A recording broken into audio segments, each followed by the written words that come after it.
Carnell Alexander walked into the Frank Murphy Hall of Justice knowing in moments he could lose his freedom because he refuses to do what the state orders and pay child support for a child that DNA tests prove isn't his. Nonetheless, right now, under the law, he's a deadbeat dad because the mom wrote his name down because she needed to name someone in order to get welfare benefits. And I had to put him down as the father. That was the only way I can get the system.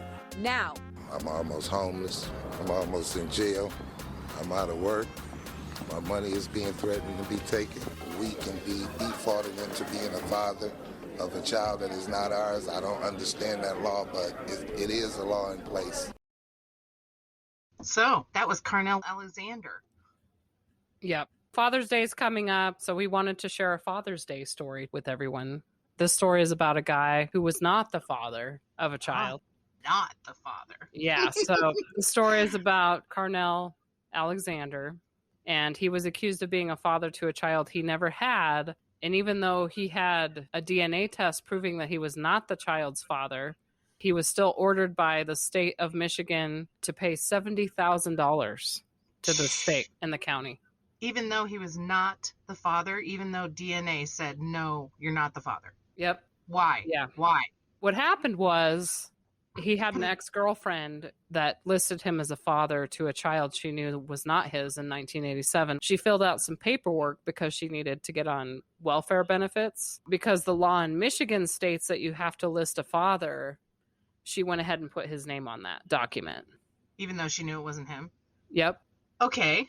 So that's what started everything in 1987. So Carnell didn't know that at the time, obviously. He didn't know that this woman put her name on this paperwork, right? So in 1991, he got pulled over in a traffic stop and was arrested for evading to pay child support. And the police told him that he was a deadbeat dad, even though he knew he never had a child. Wow. That's a common way that they get you, is pulling you over. Yeah, every single time for a lot of things. Right. They take away your driver's license for this a lot of times, too, so... Yeah. So then he was taken into custody, taken to the court, and they said that he owed $70,000 in child support for a kid. The kid's not even his, you know? Oh my God. Can you imagine? Yeah. So he took a DNA test, even though the court told him that it was too late for a DNA test, but he did it anyway. And it came back that he was 100% not the father of the child. And the judge didn't give a crap and ordered him to pay. They knocked it from $70,000 down to $30,000 in child support benefits to the state. Wow, thanks. And I don't even think that this money actually went to his ex-girlfriend. Like, it just went to the state, which is also kind of fucked up. They were paying the welfare benefits, but I doubt it was that much that they paid her. Right, yeah, exactly. So then he had to track his ex down. He goes to try to track her down, and then the court, and like his ex even told the court that he was not the father. And that she was struggling at the time, and it was the only way for her to get the benefits that she needed for that other child. So they have his DNA at this point, and they have her saying he's not the father, and they're still making him pay $30,000. Yep. Okay. Oh my gosh. Yeah. So poor Carnell, like this whole time he's being threatened with wage garnishment, jail time. He was almost homeless at one point. Like they're just really like going after this guy who's not even the father to this child. Yeah, right. And had like nothing to do with this woman as far as any of that goes, you know, doesn't even know the kid. Yeah, I heard he knew her from the neighborhood. And Yeah. they had a one-night stand like once. But that doesn't make you the father of a kid that she conceived at some other time. Right. Yeah. Wow. So many questions about this. Oh, 100%. 100%. So, does he still have to pay it? He fought this for almost 29 years it took to resolve this case. So in 2015, he was still fighting the court to forgive the $30,000 in debt that they're trying to pass. And I guess they're trying to pass laws against paternity fraud like this now because of this case. So finally, on December 6th of 2016, the court finally agreed to dissolve all debt he was owed for child support after his attorney threatened to sue the state and county.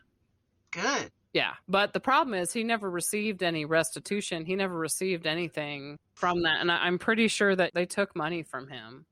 Oh, yeah. So, you know, and then he had to have somehow come up with money to hire a lawyer to fight all this because that's the other whole side of it. Right. If you already don't have money, you don't have money for a lawyer either.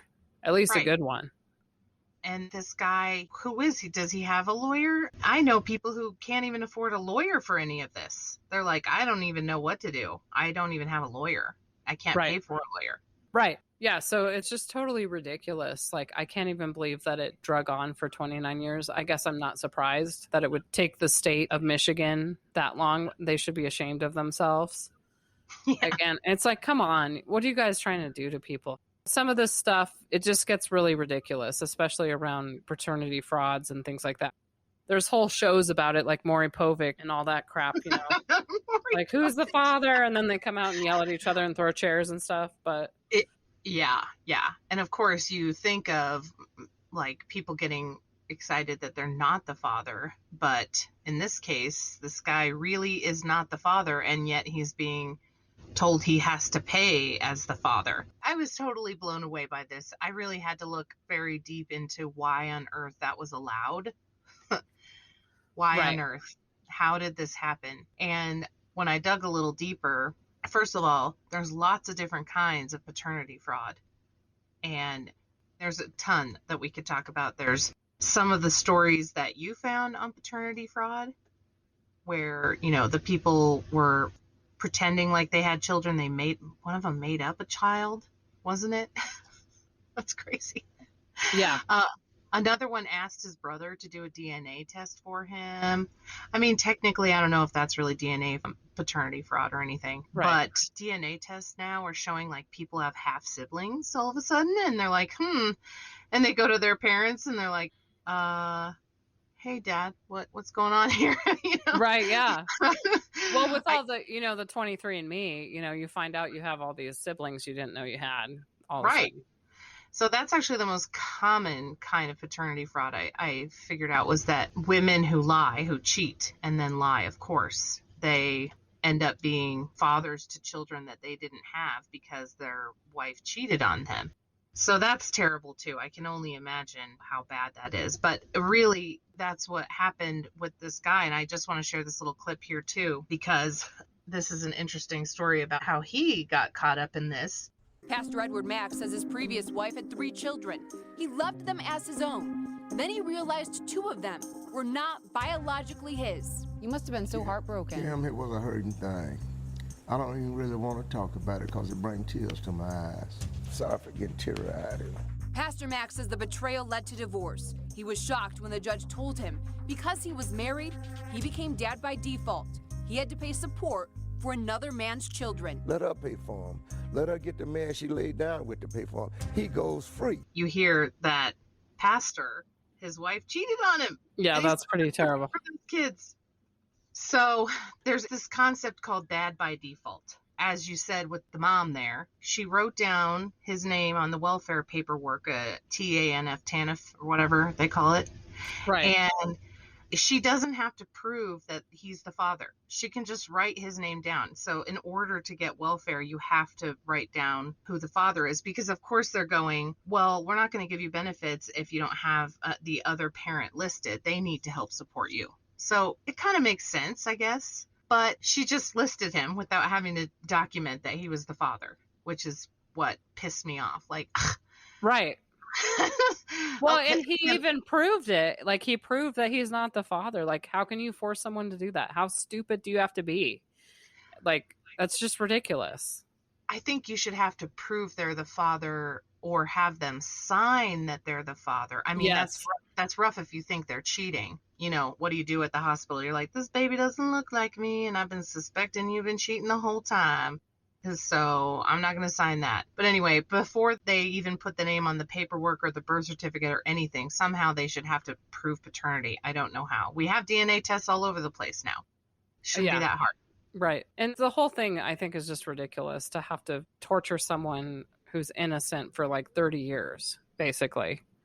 You know, this went on for 30 years. That's ridiculous. He should get money for all the shit that they did to him. The lady who told him that he had to pay the 30, why she still made him pay 30. And it was because she was mad at him that he took so long to deal with it, she said. But he didn't know how to deal with it. So one of the first things that happened, and this is the second fraud really that happened, was that a process server said that they gave him the paperwork.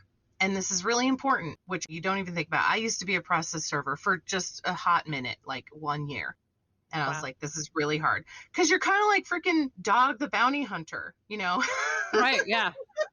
The paper server. Yeah. A lot of the times these people are just low level financial credit cards or whatever. But still, you're kind of hunting people down and they do not want you there. So it's like, hey, you know, I'm here to deliver some terrible news. Well, Right. as soon as they get that paperwork, the clock starts, because you are acting as it's kind of like a police officer.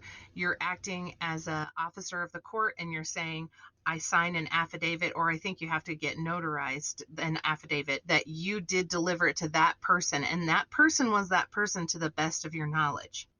So the tricky part is to the best of your knowledge. And there's all these little rules too. So the process server said that they gave it to him, but he was in jail at the time. So there's no possible way they could have given it to him. So were they lying? Well, everybody who has reviewed this case in way more depth than we are going to even dip our toes into has said that they were lying. But as a previous process server, I know that there's certain rules, like, for example, if you walk up and say, hey, are you Carnell Alexander? And the person says, yep, and refuses to sign it because that's what the process server said. Well, you can say, I think that you are Carnell Alexander. I'm going to put this paper here on your lawn and state out loud that you refuse to sign it. And then you leave. And that's a serve, technical serve.